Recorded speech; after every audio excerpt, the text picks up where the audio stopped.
इतिहास में कई ऐसे महान योद्धा हुए हैं जिनका इतिहास पढ़कर आज भी हमारे शरीर के रोंगटे खड़े हो जाते हैं। और उन्हीं योद्धाओं में से एक थे संभाजी महाराज, जो छत्रपति शिवाजी महाराज के ज्येष्ठ पुत्र थे। तो चलिए आज के इस पैकेज में जानते हैं संभाजी महाराज के बारे में वो रोचक और हैरान कर देने वाली बातें जो शायद ही आप जानते होंगे। उन्होंने हमेशा अपने जीवन में जन्म से लेकर वीर गति होने तक काफी संघर्ष किया था। संभाजी महाराज का जन्म 1657 में हुआ था।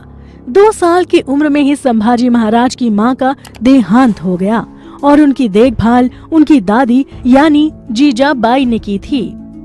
संभाजी महाराज कितने बुद्धिमान थे, इस बात का अंदाजा आप इसी बात से लगा सकते हैं कि मात्र 13 साल की उम्र में वो 13 भाषाएं सीख गए थे। उन्होंने कई शास्त्र भी लिख डाले थे।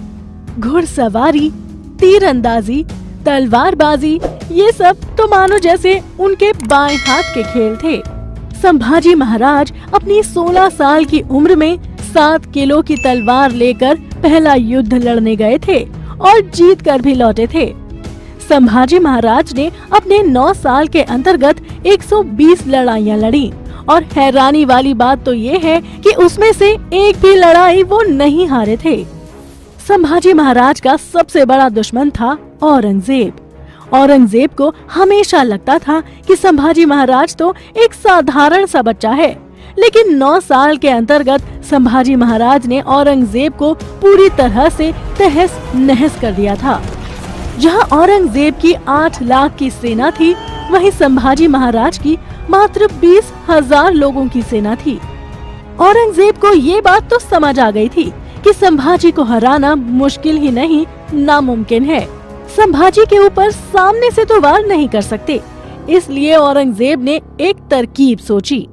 संभाजी महाराज ने अपनी पत्नी के भाई गणोजी शिर्के को किसी कारण से वेतन देने से इनकार कर दिया था और इस बात की खबर औरंगजेब को लग गई।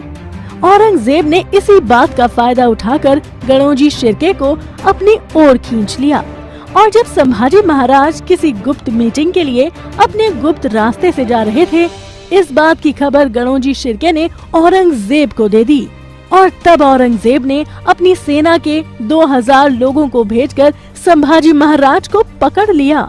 जहां 8 लाख की सेना संभाजी महाराज का बाल तक बाका नहीं कर पाई, वहां